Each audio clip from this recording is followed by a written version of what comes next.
단 47초 만에 21조 원이 공중으로 증발했습니다. 일본이 얼어붙었습니다. 그날 밤 홋카이도 무로란 제철소가 폭발했을 때 전 세계가 충격받은 건 사고 그 자체가 아니었습니다. 한국 포스코가 정확히 3개월 전에 일본 제철 주식 전량을 팔고 빠져나갔다는 사실이었죠. 일본은 비웃었습니다. 후발주자 주제 돈 없어서 도망치나 보다. 하지만 진실은 정반대였습니다. 한국은 52주 최고가에 매도했고 완벽한 타이밍에 탈출했습니다. 마치 폭발을 미리 알고 있었다는 듯이요. 일본이 건방지다며 내쫓았던 경고, 산업 스파이라며 무시했던 데이터, 그것이 결국 21조 원을 날린 진실이었습니다. 후발주자가 뭘 안다고. 그 오만함의 대가를 일본은 뼈저리게 치렀습니다. 그 대가 지금 공개합니다. 그 전에 한국 최고라고 댓글을 남겨주세요. 구독과 좋아요를 눌러주시면 대한민국의 힘이 세계에 널리 알려질 수 있습니다. 바로 시작하겠습니다.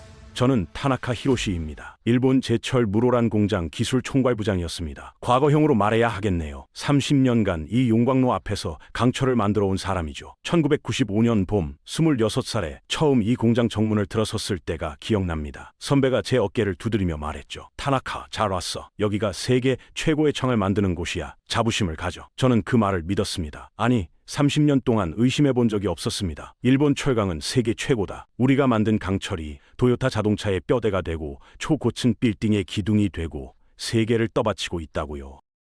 제가 설계한 라인들, 제가 점검한 설비들, 제가 30년 동안 자랑스럽게 여겼던 모든 것들이 그날 밤 눈앞에서 무너져 내렸습니다. 그것도 단 47초 만에요. 그날 밤 저는 통제실에 있었습니다. 밤 11시가 넘었지만 퇴근하지 않았죠. 이상했습니다. 뭔가 꺼림칙한 느낌이 계속 저를 붙들고 있었거든요. 제 직감은 틀리지 않았습니다. 모니터에서 경고음이 울렸습니다. 제 3고로 구역이 빨간 불빛으로 뒤덮였습니다. 압력 수치가 치솟고 있었어요. 정상치의 2.3배, 안전밸브가 작동해야 하는데 시스템이 응답하지 않았습니다. 부장님, 당직 엔지니어 이토가 소리쳤습니다. 제 3고로 온도 임계치 넘었습니다. 셧다운 시도했는데 시스템 먹통이에요. 저는 유리창에 얼굴을 갖다 댔습니다. 제 3고로 외벽이 붉게 달아오르고 있었습니다. 30년 된 철판이 열을 못 견디고 휘어지기 시작했죠. 그 순간 알았습니다. 끝났다고.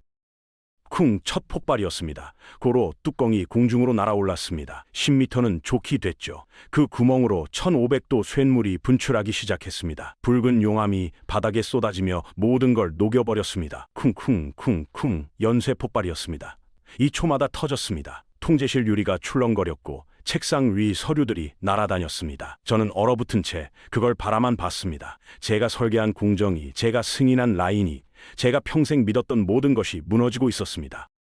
47초, 제 3고로가 완전히 붕괴되는 데 걸린 시간입니다. 그 짧은 시간에 제 30년이 제가 됐습니다. 21조 원 꿈이 검은 연기로 바뀌었고 미국 진출이라는 야망이 불길 속으로 사라졌습니다. 대피하세요. 지금 당장. 누군가 고함쳤습니다. 하지만 저는 움직일 수가 없었습니다. 다리가 땅에 붙은 것처럼 굳어버렸거든요. 이토가 제 팔을 잡아 끌었습니다. 부장님, 정신 차리세요. 죽습니다. 공장 정문까지 뛰어가는 내내 폭발음이 계속됐습니다. B라인, C라인, D라인 차례대로 터져나갔습니다. 정문 밖에서 돌아봤을 때 무로란 공장은 지옥 그 자체였습니다. 치솟는 화염, 검은 연기, 귀를 찢는 사이렌. 휴대폰이 울렸습니다. 도쿄 본사. 쿠로다 사장의 목소리는 비명에 가까웠습니다. 타나카, 뉴스에 다 나오고 있어. 대체 무슨 일이야? 저는 떨리는 목소리로 답했습니다. 사장님, 제 3고로가 폭발했습니다. 지금 진화 작업 중입니다만 21조 원이 날아가는 거야. 내일 전 세계 뉴스 1면이라고.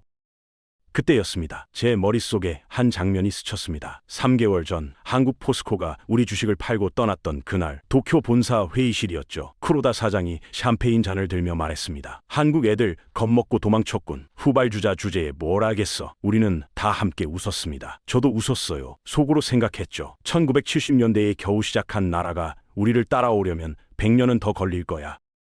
하지만 지금 불타는 공장을 보니 모든 게 달라 보였습니다. 그들은 도망친 게 아니었습니다. 침몰할 배에서 가장 먼저, 가장 완벽하게 탈출한 겁니다. 52주 최고가에 팔고 깨끗하게 빠져나갔습니다. 마치 폭발을 미리 알고 있었다는 듯이. 그런데 정말 이상한 게 있었습니다.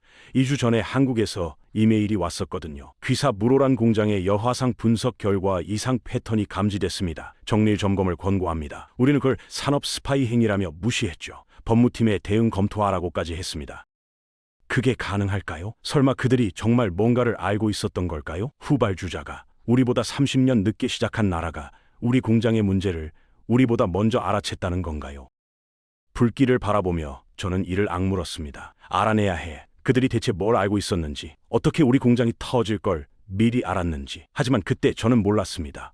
그 진실이 얼마나 충격적일지를요. 30년간 믿어왔던 제 모든 것을, 일본 철강의 자부심을, 세계 최고라는 환상을 산산조각 낼 거라는 걸요. 다음날 아침 숙소에서 눈을 떴을 때 제 휴대폰에는 187개의 부재 중 전화가 있었습니다. 언론사, 동료들, 심지어 대학 동기들까지. 저는 전화를 받지 않았습니다. TV를 켰죠. 모든 채널이 물오란 폭발을 다루고 있었습니다. 일본 제철, 홋카이도 공장 대폭발, 21조 원, 미국 인수 무산 위기, 일본 철강 산업의 종말인가, 한국 포스콜, 3개월 전 완벽한 탈출, 앵커가 말했습니다. 한국은 어떻게 알았을까요? 마치 폭발을 예견한 듯한 타이밍입니다. 저는 TV를 껐습니다. 더 이상 볼 수가 없었거든요. 창밖을 바라봤습니다. 홋카이도의 12월 하늘은 잿빛이었습니다. 그 잿빛 하늘을 보며 저는 과거를 떠올렸습니다. 30년 전 제가 이 회사에 처음 발을 들여놓았던 그날을요. 1995년 봄, 저는 26이었습니다. 도쿄대학 야금공학과를 갓 졸업한 새내기 엔지니어였죠. 첫 출근날 아침, 아버지가 제 어깨를 두드리며 말씀하셨습니다. 히로시, 넌 운이 좋은 놈이야. 세계 최고의 회사에 들어갔잖아. 저는 자랑스러웠습니다. 일본 제철, 그 이름만으로도 가슴이 벅찼거든요. 그때 일본 철강은 정말로 세계 최고였습니다. 아니, 의심의 여지가 없었죠. 일본이 만든 강철이 도요타 자동차의 차체를 이루었고, 미쓰비시 빌딩의 기둥이 되었고, 소니 전자제품의 케이스가 되었습니다. 세계가 일본 철강으로 만들어졌다고 해도 과언이 아니었어요.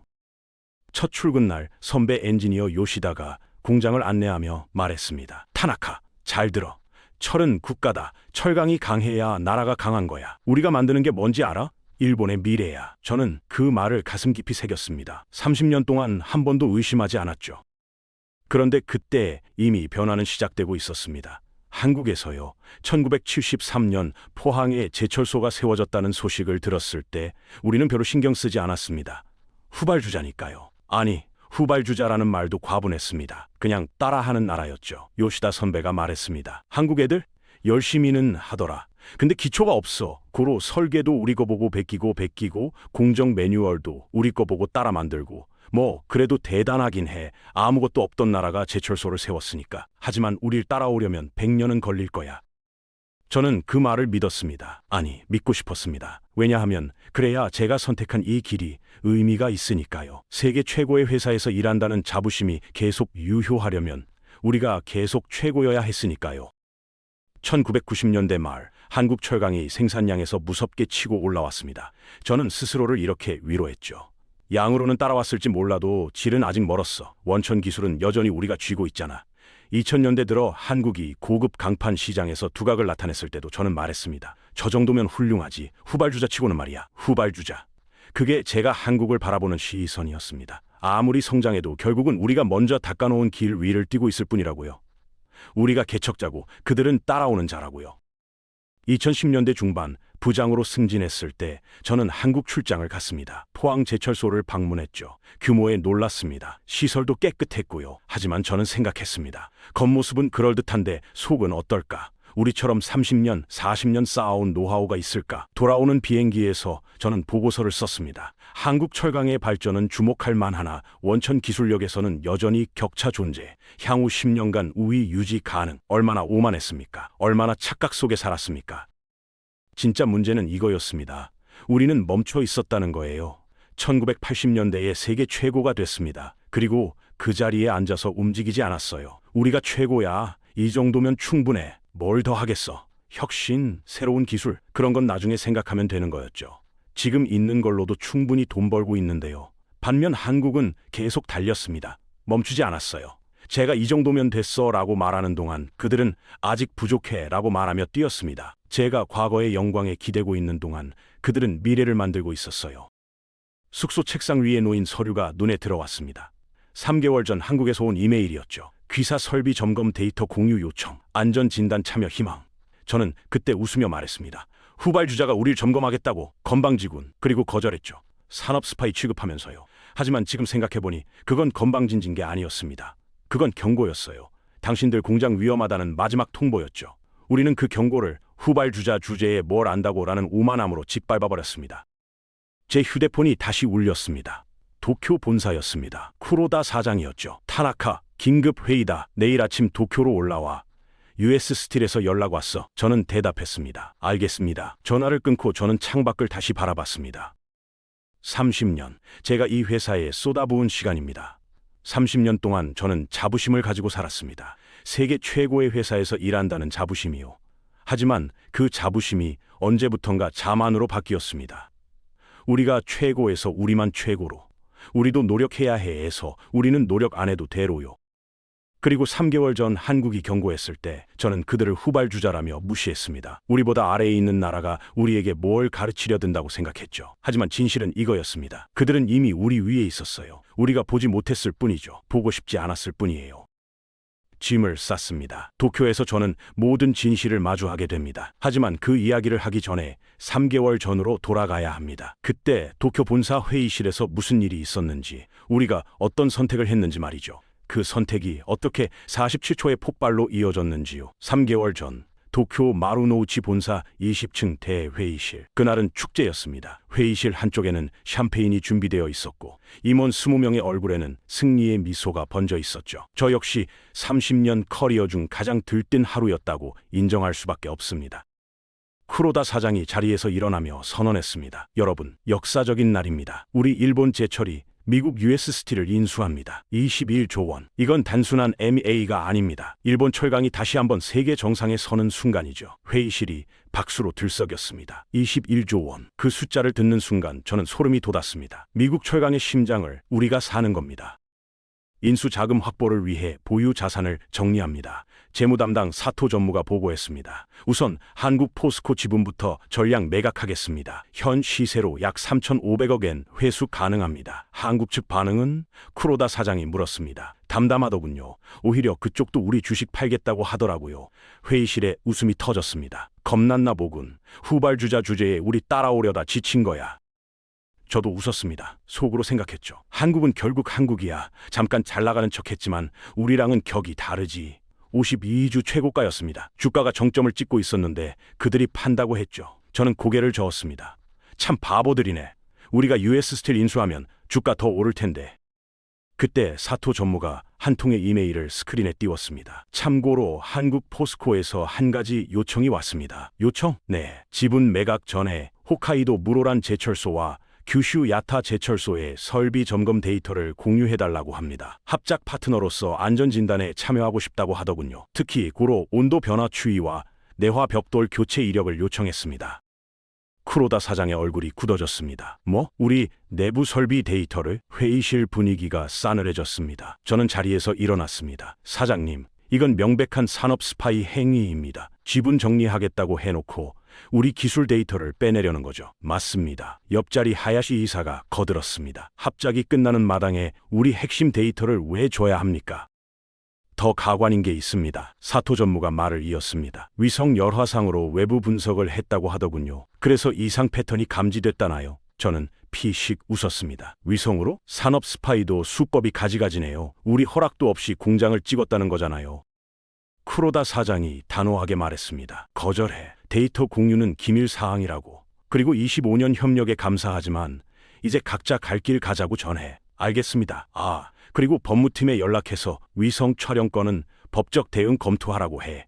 우리 공장 마음대로 찍어놓고 이상 패턴이 있다니. 이거 명예훼손 아니야? 회의실에 다시 웃음이 터졌습니다.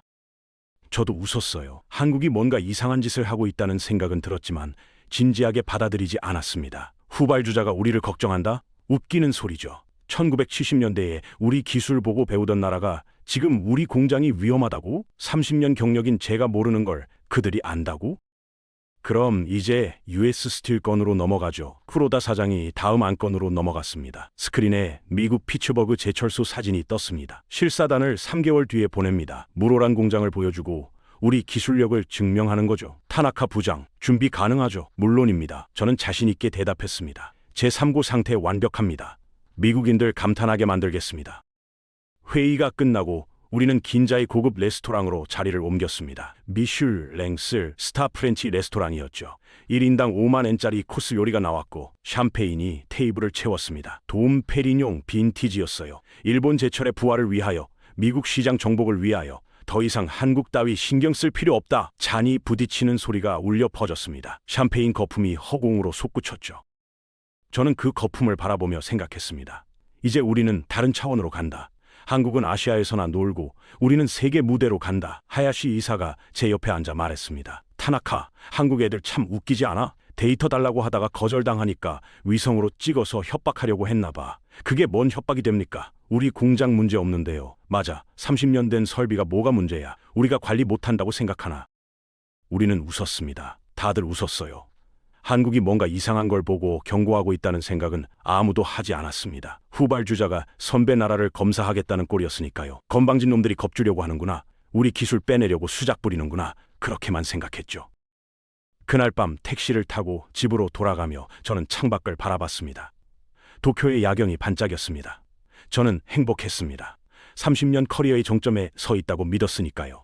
곧 미국 실사단이 올 겁니다. 저는 그들에게 일본 기술의 위대함을 보여줄 겁니다. 그리고 21조 원짜리 계약이 성사되는 거죠. 하지만 저는 몰랐습니다. 그날 우리가 거절한 그 데이터 요청이, 우리가 산업 스파이라며 비웃었던 그 경고가 3개월 뒤 21조 원을 날려버릴 진실이었다는 걸요. 우리가 마신 샴페인 거품이 3개월 뒤 무로란 공장에서 솟구치는 검은 연기로 바뀔 거라는 걸요. 택시가 집 앞에 멈췄습니다. 맑은 밤하늘에 별이 총총했습니다. 모든 게 완벽해 보였습니다. 하지만 그 완벽함은 착각이었죠. 이미 균열은 시작되고 있었습니다. 제 3고로 깊은 곳에서, 제가 보지 못하는 곳에서 한국이 떠나고 2주가 지났습니다. 그날 아침 출근하자마자 기술팀 막내 이토가 보고서를 들고 왔습니다. 부장님, 제 3고로 온도 센서에서 이상 수치가 나오고 있습니다. 저는 커피를 마시며 물었습니다. 이상 수치? 어느 정도인데? 목표치 대비 0.3도 높게 유지되고 있습니다. 크진 않은데 지속적으로요. 이토가 모니터를 가리켰습니다. 빨간 선이 기준선보다 살짝 위에 그어져 있었죠. 0.3도. 저는 그래프를 들여다봤습니다. 확실히 높긴 했습니다. 하지만 크게 문제될 수준은 아니었어요. 0.3도면 허용 범위 아니야? 제가 말했습니다. 네, 기술적으로는 허용 범위입니다만 그럼 문제 없잖아. 용광로는 원래 온도 편차가 있는 거야. 센서 오차일 수도 있고. 하지만 일주일째 계속 이 패턴이 유지되고 있어서요. 이토가 조심스럽게 말했습니다. 저는 잠시 생각했습니다. 0.3도, 일반인에게는 아무것도 아닌 숫자죠. 하지만 1500도 용광로에서 0.3도의 지속적 편차는 뭔가가 바뀌고 있다는 신호일 수 있었습니다. 내화 벽돌 어딘가에 문제가 생겼거나 열 분포가 균일하지 않거나. 그런데 그때 제 머릿속을 지배한 건 다른 생각이었습니다. 3개월 뒤면 미국 실사단이 온다. 여기서 문제를 제기하면 정밀 점검에 들어가야 해. 그럼 생산 중단이고 일정이 꼬이고 실사에 차질이 생긴다. 저는 결정했습니다. 0.3도면 괜찮아. 허용 범위니까. 다음 정기점검 때 같이 보자. 지금은 US 스틸 실사 준비하느라 바쁘잖아. 알겠습니다. 이토가 물러났습니다. 하지만 그의 얼굴에는 불안이 남아 있었어요. 저는 그 불안을 무시했습니다. 30년 경력이 말하고 있었거든요. 괜찮아. 이 정도는 문제없어. 내가 이 공장에서 뼈 빠지게 일한 게 몇 년인데. 한 달이 지났습니다. 폭발 2개월 전이었죠. 야간 작업자 후지타가 이상한 보고를 올렸습니다. 부장님, 제 3고로 외벽에서 미세한 균열음이 들립니다. 균열음? 네, 삐걱거리는 소리요. 밤에만 들리는데 신경 쓰입니다. 저는 현장으로 갔습니다. 제 3고로 외벽에 귀를 갖다 댔죠. 들렸습니다. 희미하게 끼익 끼익 끼익. 금속이 펨창과 수축을 반복하며 내는 소리 같았어요. 확인해봤어? 육안으로는 이상 없는데 소리가 계속 나서요. 저는 외벽을 손으로 두드렸습니다. 똑똑 쇳소리가 났습니다. 균열은 보이지 않았어요. 용광로가 30년 됐으니까 그럴 수 있어. 설비는 원래 소리 나는 거야. 너무 예민하게 굴지 마. 하지만 부장님, 예전엔 이런 소리가 후지타. 저는 그의 말을 끊었습니다. 30년 된 설비가 삐걱거리는 건 당연해. 사람도 나이 들면 관절에서 소리 나잖아. 기계도 마찬가지야. 후지타는 더 이상 말하지 않았습니다. 저는 사무실로 돌아왔습니다. 하지만 솔직히 말하면 찜찜했습니다. 0.3도 온도 상승. 그리고 이제 균열음. 뭔가 패턴처럼 느껴졌거든요. 하지만 저는 그 생각을 밀어냈습니다. 미국 실사가 코앞이야. 지금 문제를 키우면 안 돼. 폭발 2주 전, 제 이메일함에 한 통의 메일이 도착했습니다. 발신자는 한국 포스코 기술연구소, 제목, 귀사 무로란 제철소 관련 긴급 권고. 저는 이메일을 열었습니다. 타나카 부장님께, 저희가 위성 열화상으로 귀사 무로란 제철소를 분석한 결과 제3고로에서 비정상적인 열 분포 패턴이 감지되었습니다. 특히 상부와 중앙부의 온도 편차가 기준치를 벗어나고 있습니다. 이는 내화 벽돌 손상이나 구조적 문제의 징후일 수 있습니다. 정밀 점검을 강력히 권고합니다. 필요시 저희 전문가 파견도 가능합니다. 마이너스 포스코 기술연구소 김성훈. 저는 이메일을 읽고 피식 웃었습니다. 또 시작이네. 위성으로 우리 공장 찍어놓고 이제 전문가 파견? 겁주는 건가? 아니면 정말로 우리 기술 빼내려는 건가? 저는 회신을 작성했습니다. 김성훈 이사님께 귀사의 우려에 감사드립니다만 저희 제3고로는 정상 가동 중입니다. 모든 센서 수치가 허용 범위 내에 있으며 정기 점검도 철저히 진행하고 있습니다. 외부 위성 분석은 정확도에 한계가 있으므로 내부 데이터가 더 신뢰할 만합니다. 향후 귀사의 무단 촬영에 대해서는 법적 검토를 진행 중입니다. 마이너스 타나카 히로시. 보내기 버튼을 눌렀습니다. 그리고 법무팀에 전화했죠. 한국 포스코에서 계속 우리 공장 위성으로 찍고 있습니다. 법적 대응 가능한지 검토해 주세요. 알겠습니다. 자료 보내주시면 검토하겠습니다. 전화를 끊고 저는 창밖을 바라봤습니다. 물오란 공장이 보였습니다. 제3고로의 굴뚝에서 하얀 수증기가 피어오르고 있었죠. 정상이었습니다. 모든 게 정상으로 보였어요. 0.3도 허용 범위입니다. 균열음, 30년 된 설비는 원래 그래요. 한국의 경고, 산업 스파이 짓거리죠. 저는 스스로에게 말했습니다. 내가 30년을 이 공장에서 일했어. 내가 모르는데 한국이 뭘 알겠어. 후발주자가 우리 공장 상태를 우리보다 더 잘 안다고? 말도 안 돼. 하지만 제 속마음 깊은 곳에서는 작은 목소리가 속삭이고 있었습니다. 그래도 확인은 해봐야 하는 거 아니야? 저는 그 목소리를 억눌렀습니다. 왜냐하면 인정하기 싫었으니까요. 혹시 한국말이 맞을 수도 있다는 가능성을요. 그들이 우리보다 뭔가를 더 잘 볼 수도 있다는 가능성을요. 그건 제 30년을 부정하는 것 같았거든요. 그건 일본 철강이 최고라는 믿음을 무너뜨리는 것 같았어요. 그래서 저는 선택했습니다. 무시하는 걸. 0.3도를 무시하고 균열음을 무시하고 한국의 경고를 무시했습니다. 그리고 제 자신에게 말했죠. 괜찮아. 문제 없어. 2주 뒤 미국 사람들한테 완벽한 공장을 보여주면 돼. 하지만 제3고로는 제 무시를 신경 쓰지 않았습니다. 30년 된 내화벽돌은 계속 갈라지고 있었고 0.3도는 0.5도가 되고 있었고 균열음은 점점 커지고 있었습니다. 마치 시한폭탄의 초침처럼요. 똑딱 똑딱 똑딱 시간은 흘러가고 있었습니다. 폭발까지 이제 2주밖에 남지 않았습니다. 폭발 당일 새벽 4시에 눈이 떠졌습니다. 이상했어요. 평소엔 알람 없이는 못 일어나는데 그날은 저절로 깼습니다. 뭔가가 저를 깨운 것 같았죠. 꿈을 꿨던 것 같은데 기억이 나지 않았습니다. 불안했습니다. 이유 없는 불안이었어요. 숙소 창밖을 봤습니다. 홋카이도의 12월 새벽은 칠흑 같았습니다. 눈이 내리고 있었어요. 멀리 물오란 공장의 굴뚝이 보였습니다. 붉은 불빛이 어둠 속에서 깜빡이고 있었죠. 뭔가 불길했습니다. 하지만 저는 그 느낌을 떨쳐냈습니다. 오늘이다. 저는 혼잣말을 했습니다. US 스틸 실사단이 오는 날 긴장됐지만 자신이 있었죠. 우리 물오란 공장은 일본 제철의 자랑이니까요. 새벽 6시에 공장에 도착했습니다. 작업자들에게 지시했죠. 오늘 미국 사람들 온다. 공장 구석구석 깨끗하게 청소해. 제3고로 외벽도 닦고 바닥에 기름 자국 없게 해. 저는 제3고로로 걸어갔습니다. 외벽에 손을 대봤어요. 뜨거웠습니다. 이상했죠. 외벽이 이렇게 뜨거운 건 정상이 아니었으니까요. 열이 새나오고 있다는 뜻이었습니다. 저는 통제실로 갔습니다. 센서 수치 확인해봐. 이토가 모니터를 확인했습니다. 온도는 정상 범위입니다. 0.2도 높긴 한데 허용 오차 내입니다. 압력은 정상입니다. 센서는 정상이라고 했습니다. 하지만 제 손은 뭔가 이상하다고 말하고 있었어요. 저는 결정해야 했습니다. 지금 문제를 제기할 건가 아니면 그냥 진행할 건가. 저는 선택했습니다. 괜찮아. 센서가 정상이면 정상인 거야. 오후 2시 공장 정문에 검은 대형 버스가 도착했습니다. US 스틸 실사단 15명이 내렸습니다. US 스틸 인수실사 팀장 마크 존슨입니다. 환영합니다. 일본 제철 기술 총괄 타나카입니다. 저는 최대한 여유 있는 표정을 지었습니다. 속으로는 아침에 만진 그 뜨거운 외벽이 계속 맴돌았지만요. 먼저 제1고로부터 보여드리겠습니다. 저는 일부러 제3고로를 마지막으로 배치했습니다. 시간을 끌면 저녁이 되고 어두워지면 디테일이 덜 보이니까요. 실사는 순조로웠습니다. 존슨 팀장은 제1고로를 보며 고개를 끄덕였고 제2고로를 보며 인상적이네요 라고 말했습니다. 오후 5시 드디어 제3고로 차례가 됐습니다. 이곳이 저희 핵심 설비인 제3고로입니다. 1995년에 준공해서 30년째 가동 중이죠. 존슨 팀장이 고개를 갸우뚱거리더니 물었습니다. 잠깐, 저 소리는 뭐죠? 심장이 철렁 내려앉았습니다. 부글부글, 아침보다 더 큰 소리였습니다. 저건 용광로 가동 시 나는 정상적인 소음입니다. 30년 된 설비라 약간의 노이즈가 있죠. 좀 심하게 들리는데요. 전혀 문제 없습니다. 저희 엔지니어들이 매일 점검하고 있으니까요. 그때 안경 쓴 남자가 손을 들었습니다. 기술자문 제임스 리였죠. 실례합니다. 저 외벽 온도를 열화상 카메라로 측정해봐도 될까요? 저는 순간 머릿속이 하얘졌습니다. 열화상. 만약 찍으면 외벽이 비정상적으로 뜨겁다는 게 드러날 겁니다. 한국이 보낸 경고 이메일이 떠올랐습니다. 비정상적인 열 분포 패턴, 바로 이거였죠. 그건 곤란합니다. 저희 내부 보안 규정상 외부 촬영이 제한되어 있어서요. 보안이요? 외벽 온도 측정이 보안 문제가 됩니까? 제임스 리의 목소리가 날카로워졌습니다. 규정이 그렇습니다. 양해 부탁드립니다. 규정이라.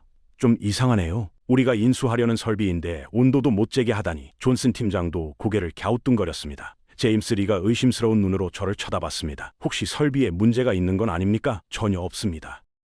그 순간이었습니다. 제3고로 외벽에서 희뿌연 연기가 피어오르기 시작했어요. 타는 냄새, 금속이 타는 듯한 매캐한 냄새. 저게 뭡니까? 존슨 팀장이 발걸음을 멈췄습니다.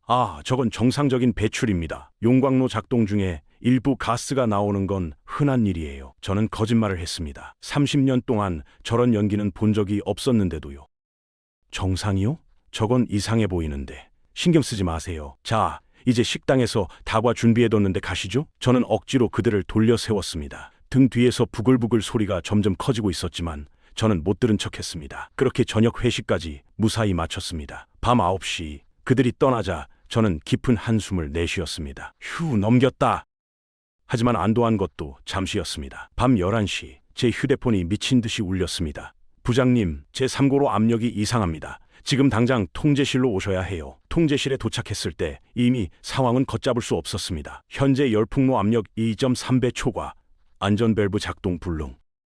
저는 방탄유리 너머로 제3고로를 바라봤습니다. 외벽이 붉게 달아오르고 있었어요. 비상 셧다운 가동. 제가 소리쳤습니다. 안 됩니다. 시스템이 응답 안 해요. 그 순간 저는 깨달았습니다. 끝났다. 0.3도, 균열음, 한국의 경고, 뜨거운 외벽, 연기, 모든 신호가 있었습니다. 하지만 저는 무시했어요. 하나하나 전부. 쿵, 폭발음과 함께 통제실 유리창이 출렁였습니다. 제3고로 상부가 터져나갔습니다. 10m 높이로 뚜껑이 날아올랐죠. 그 구멍으로 1500도 쇳물이 화산처럼 분출했습니다. 붉은 용암이 공장 바닥에 쏟아지며 닿는 모든 것을 녹여버렸습니다. 쿵쿵쿵 연쇄 폭발이었습니다. 2초마다 터졌습니다. 통제실 유리가 출렁거렸고 책상 위 서류들이 날아다녔습니다. B라인, C라인, D라인 차례대로 무너졌습니다. 저는 얼어붙은 채 바라만 봤습니다. 제가 설계한 공정이, 제가 승인한 라인이, 제가 평생 믿었던 모든 것이 무너지고 있었습니다. 47초, 제3고로가 완전히 무너지는 데 걸린 시간이었습니다. 제30년이, 21조 원이, 일본 철강의 꿈이 함께 무너졌습니다. 불길 속에서 저는 생각했습니다. 한국이 맞았구나. 그들이 경고한 게 전부 사실이었구나.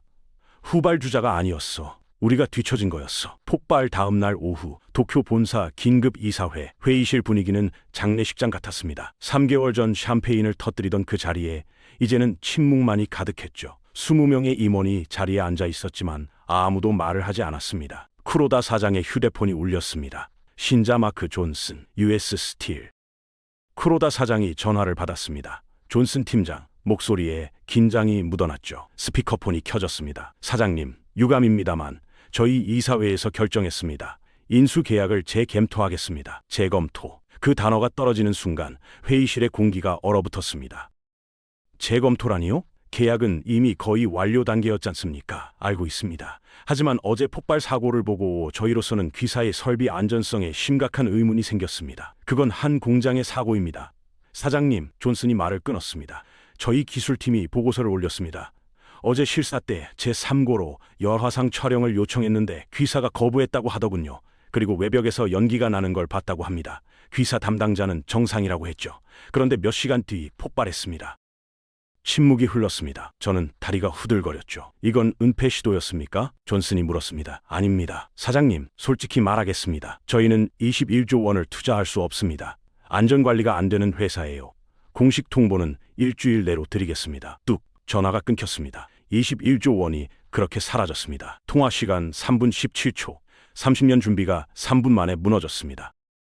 쿠로다 사장이 휴대폰을 책상에 내던졌습니다. 쾅 소리가 회의실에 울렸습니다. 타나카, 저는 벌떡 일어났습니다. 어제 실사 때 대체 무슨 짓을 한 겁니까? 열화상 촬영을 왜 막았어요? 그건 내부 규정? 지금 규정 타령할 때입니까? 당신 때문에 21조 원이 날아갔어요. 회의실의 모든 시선이 저를 향했습니다.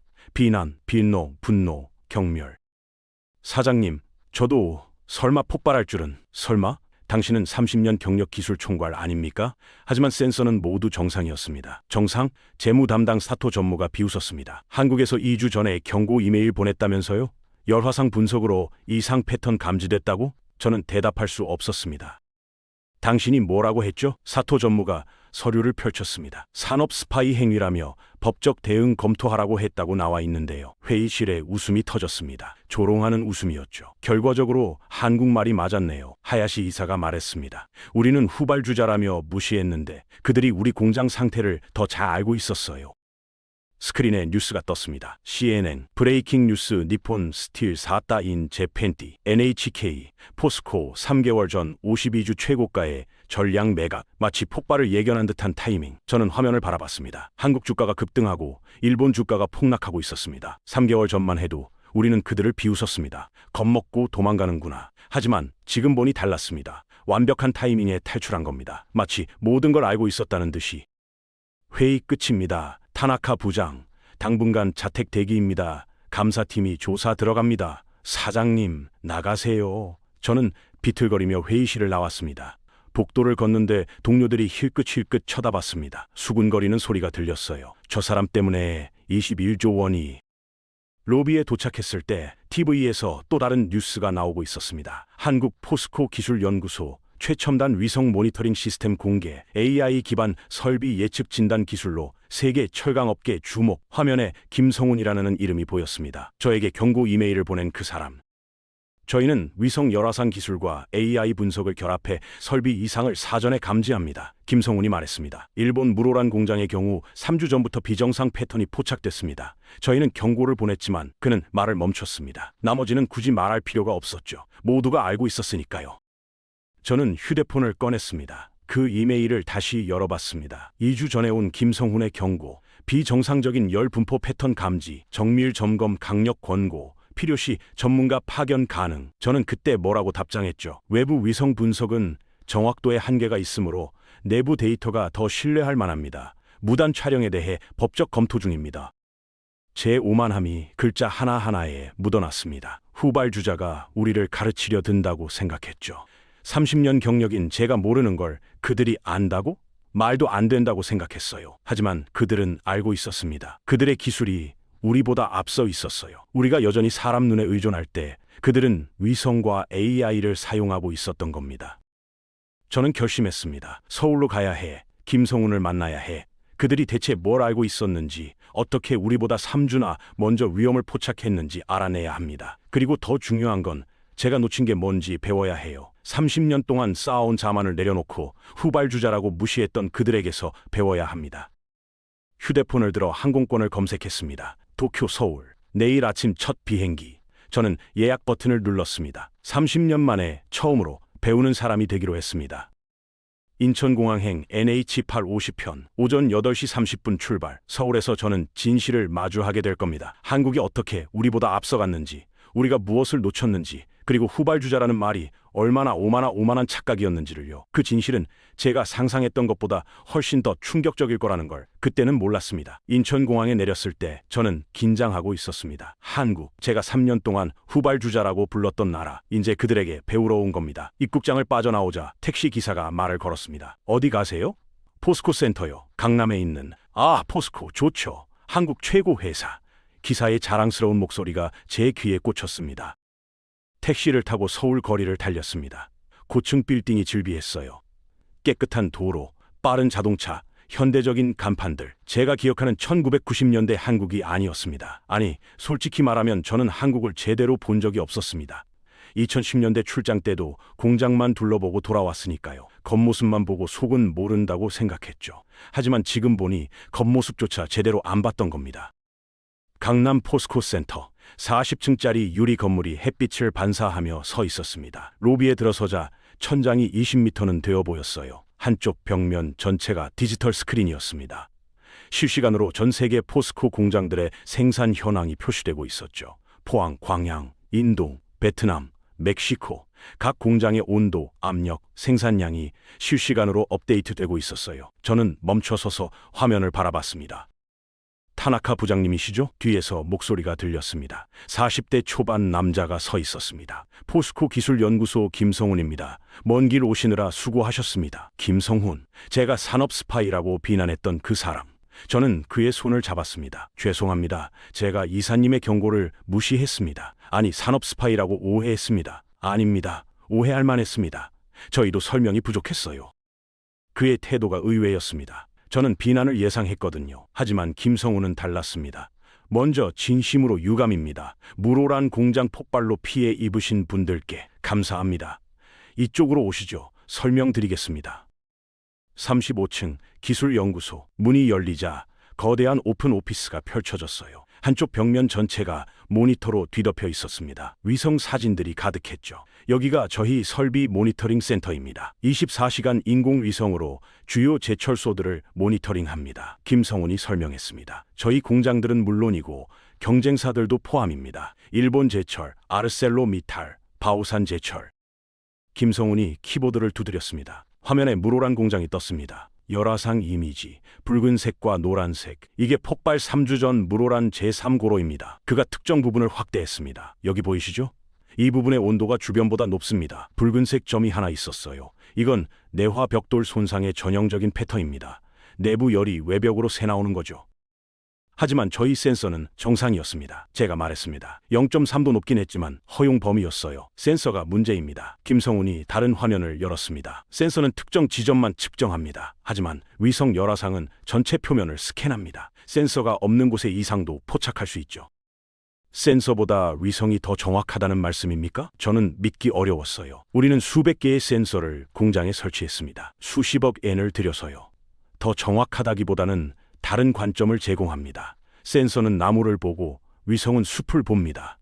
둘 다 필요하죠. 하지만 무로란 공장의 경우 센서가 포착 못한 외벽 손상을 위성이 발견한 겁니다. 화면이 바뀌었습니다. 시간대별 이미지들, 3주 전, 2주 전, 1주 전, 폭발 전날, 붉은 점이 점점 커지고 있었습니다. 마치 암세포가 퍼지듯이요.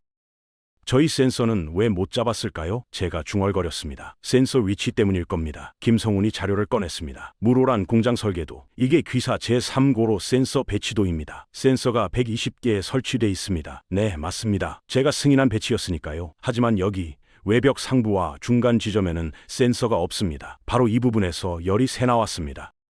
저는 말을 잃었습니다. 제가 비용 절감 차원에서 센서 개수를 줄였죠. 30년 경험상 충분하다고 생각했어요. 하지만 그게 실수였습니다. 치명적인 실수. 저희 포항 공장을 보여드릴까요? 김성훈이 물었습니다. 화면이 바뀌었습니다. 포항 제철소, 고로. 그런데 뭔가 달랐습니다. 센서 표시가 너무 많았어요. 저희는 고로 하나당 센서를 12,000개 설치합니다. 김성훈이 말했습니다. 12,000개. 저는 귀를 의심했습니다. 뭐라고요? 2,000개요? 네. 그리고 위성 모니터링과 AI 분석을 결합합니다. 센서 데이터와 위성 데이터를 실시간으로 대조하죠. 만약 불일치가 발견되면 즉시 알람이 울립니다. 화면에 수천 개의 점들이 깜빡이고 있었어요. 실시간 센서 데이터였습니다. 직접 보시겠습니까? 김성훈이 물었습니다. 포항 공장이요? 네. KTX로 2시간 반이면 도착합니다. 오늘 오후에 가실 수 있으면 제가 안내해드리겠습니다. 저는 잠시 망설였습니다. 하지만 여기까지 온 이유가 뭡니까? 배우러 온 거잖아요.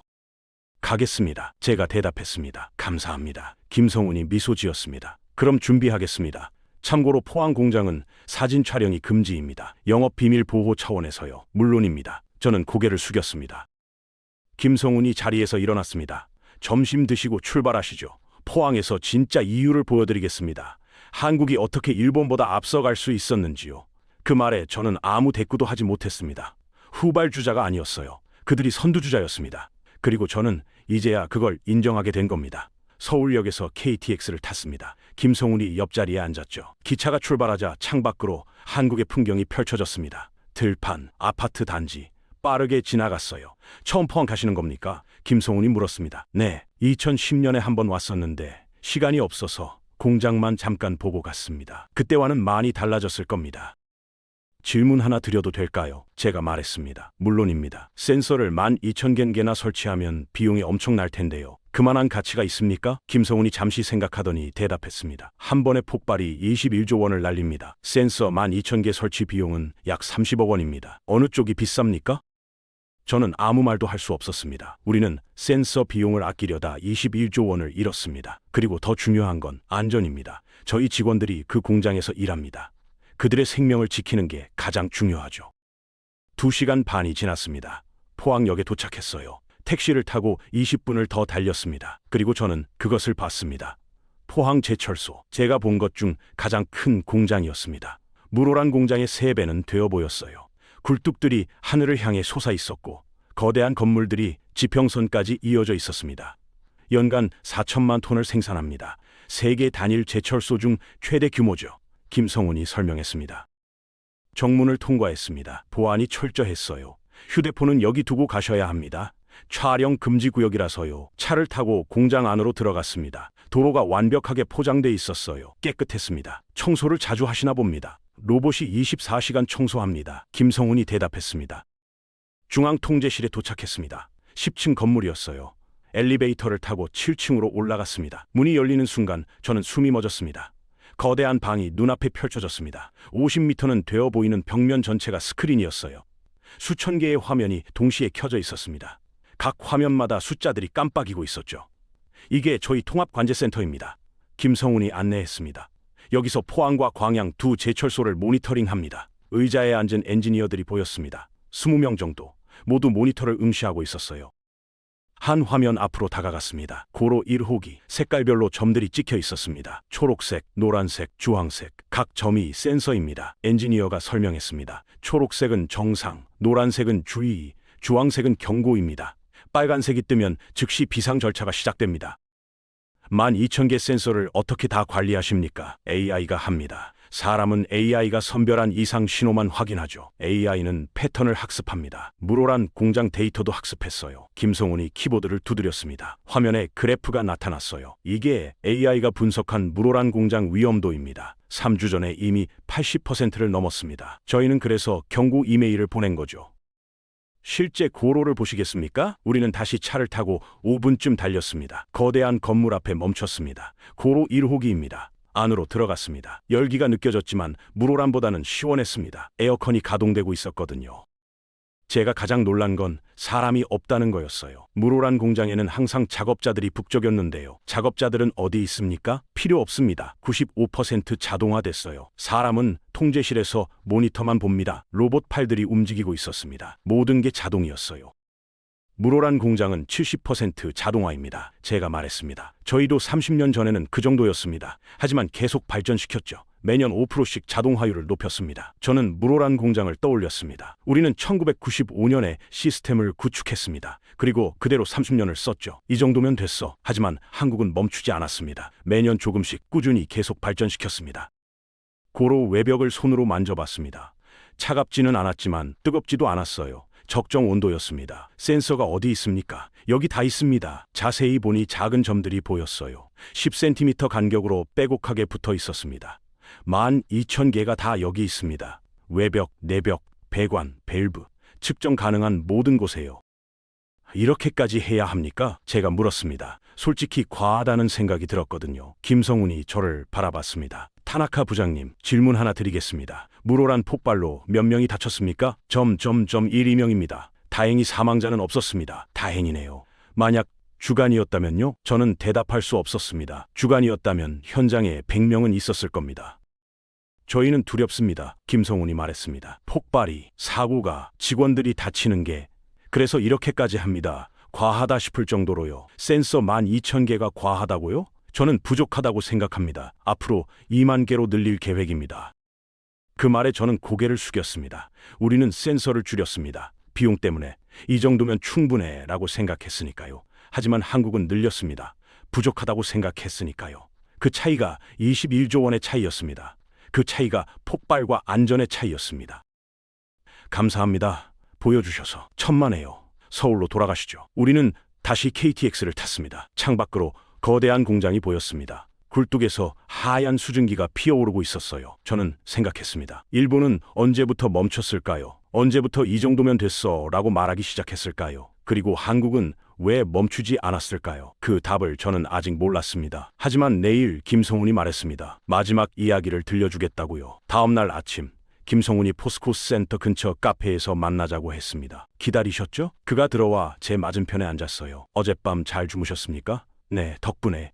그런데 질문이 하나 더 있습니다. 무엇이든 물어보세요. 한국은 왜 멈추지 않습니까? 김성훈이 잠시 커피를 마셨습니다. 일본도 예전에는 계속 발전했습니다. 하지만 어느 순간부터 이 정도면 충분해 라고 생각하기 시작했죠. 한국은 왜 그렇게 생각하지 않습니까? 김성훈이 미소를 지었습니다. 하지만 쓸쓸한 미소였어요. 겁이 나서 그렇습니다. 겁이요? 네, 저희는 항상 겁이 납니다. 뒤처질까봐, 잊혀질까봐, 다시 가난해질까봐. 한국 전쟁이 끝난 게 1953년입니다. 그때 한국의 1인당 GDP가 67달러였습니다. 세계 최빈국이었어요. 그 기억이 아직도 생생합니다. 그래서 멈출 수가 없어요. 이야기 하나 들려드리겠습니다. 김성훈이 말을 이었습니다. 2022년 9월 태풍 흰남노가 한국을 강타했습니다. 한국 역사상 가장 강력한 태풍이었죠. 저는 그날 밤 포항에 있었습니다. 비상체제에 들어갔지만 태풍이 포항을 직접 관통했어요. 1시간에 100mm씩 비가 쏟아졌습니다. 제가 가장 걱정한 건 통제실이었습니다. 전기 시스템이 물에 젖으면 12,000개 센서가 전부 무용지물이 되거든요. 밤 11시에 통제실로 달려갔습니다. 건물은 멀쩡했지만 옥상 배수구가 막혀 물이 고이고 있었어요. 직원들과 비를 맞으며 배수 작업을 했습니다. 새벽 1시쯤 갑자기 정전이 됐습니다. 예비 전력이 들어왔지만 일부 회로가 물에 젖었어요. 고로 3기의 데이터를 받는 회로판이었습니다. 김성훈이 휴대폰을 꺼내 사진을 보여줬습니다. 어두운 방에서 누군가 작업복을 입고 칫솔로 무언가를 닦고 있었어요. 이게 제 부하 직원입니다. 박준혁, 당시 28살, 새벽 2시에 물에 젖은 회로기판을 칫솔로 닦고 있었죠. 칫솔로요? 네. 회로기판은 물에 젖으면 서서히 부식됩니다. 완전히 말려야 해요. 헤어드라이어로는 부족합니다. 물기가 회로 사이사이에 남거든요. 그래서 칫솔로 하나하나 닦아내야 합니다. 저는 내일 새 부품 주문하면 되니까 그만 쉬라고 했습니다. 하지만 그가 대답했어요. 지금 3기 데이터가 안 들어오고 있습니다. 만약 지금 이 순간이 생기면 모릅니다. 아침까지 기다릴 수 없습니다. 그리고 새벽 4시까지 계속 닦았습니다. 그 회로판은 결국 살아났습니다. 저는 그에게 물었습니다. 왜 그렇게까지 했냐고. 새 부품은 이틀이면 오는데 왜 밤새 칫솔질을 했냐고요. 김성훈이 커피를 한 모금 마셨습니다. 그가 뭐라고 답했는지 아십니까? 뭐라고요? 겁이 나서요. 제가 놓친 게 있을까봐. 그 틈에 사고가 날까봐. 그래서 잠을 못 잤어요. 그냥 칫솔질이라도 하면 마음이 편할 것 같아서요. 저는 할 말을 잃었습니다. 타나카 부장님, 이게 한국입니다. 우리는 겁이 많아요. 항상 불안합니다. 뒤처질까봐. 70년 전 우리는 아무것도 없었습니다. 그 기억이 아직도 생생해요. 그래서 멈출 수가 없습니다.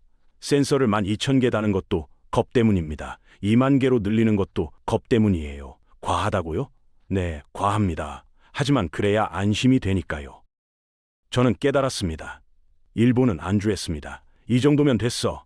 충분하다고 생각했죠. 그래서 멈췄습니다. 하지만 한국은 달랐어요. 아무리 발전해도 불안했습니다. 아무리 높이 올라가도 겁이 났어요. 그래서 멈추지 않았습니다. 감사합니다. 모든 걸 보여주시고 들려주셔서 도움이 되셨기를 바랍니다. 많은 도움이 됐습니다. 물오란으로 돌아가서 다시 시작하겠습니다. 30년 동안 쌓아온 오만을 버리고 새로 배우겠습니다. 저희도 겁을 먹겠습니다. 좋은 의미로요. 김성훈이 웃었습니다. 부장님이라면 하실 수 있을 겁니다. 인천공항으로 가는 택시 안에서 저는 창밖을 바라봤습니다. 서울의 빌딩들이 햇빛을 반사하며 빛나고 있었어요. 70년 전 폐허였던 나라, 지금은 세계 10위 경제대국. 그들은 겁이 많았습니다. 그래서 멈추지 않았어요. 그리고 그 겁이 그들을 여기까지 끌어올렸습니다. 비행기가 이륙했습니다. 한국이 작아지고 있었어요. 하지만 제 마음속에서는 점점 커지고 있었습니다. 후발주자가 아니었어요. 그들이 선두주자였습니다. 그리고 저는 이제 그들에게서 배운 걸 일본에 가져갈 겁니다. 겁을 먹는 법을, 멈추지 않는 법을, 칫솔로 회로기판을 닦는 그 마음을. 2주 뒤 물오란 공장 재건개 계획 발표회. 저는 단상에 섰어요. 100명의 임원과 직원들 앞에서. 여러분, 저는 한국에 다녀왔습니다. 그리고 깨달았습니다. 우리가 왜 졌는지를요. 우리는 멈췄습니다. 이 정도면 됐어 라고 생각했죠. 하지만 세상은 멈추지 않았습니다. 지금부터 우리는 변합니다. 센서를 10배 늘립니다. 위성 모니터링을 도입합니다. 과하다고요? 네, 과합니다. 하지만 그래야 합니다. 왜냐하면 우리는 이제 겁을 먹을 겁니다. 사고가 날까봐, 뒤처질까봐 그 겁이 우리를 앞으로 나아가게 할 겁니다. 박수가 터져 나왔습니다. 누군가 외쳤어요. 할 수 있습니다. 저는 고개를 끄덕였습니다. 할 수 있습니다. 우리는 다시 시작할 겁니다. 30년 전 한국이 우리에게서 배웠듯이 이제 우리가 한국에게서 배울 차례입니다. 그리고 언젠가 우리도 다시 세계 최고가 될 겁니다. 하지만 이번에는 멈추지 않을 겁니다. 절대로. 여러분, 오늘 이야기가 감동적이었다면 구독과 좋아요 버튼을 꼭 눌러주세요. 한국의 도전 정신이 전 세계에 더 널리 알려질 수 있습니다. 대한민국을 응원하신다면 댓글에 대한민국 최고라고 남겨주세요. 여러분의 응원 한마디 한마디가 대한민국을 더욱 강하게 만듭니다. 우리는 하나로 연결되어 있습니다. 감사합니다.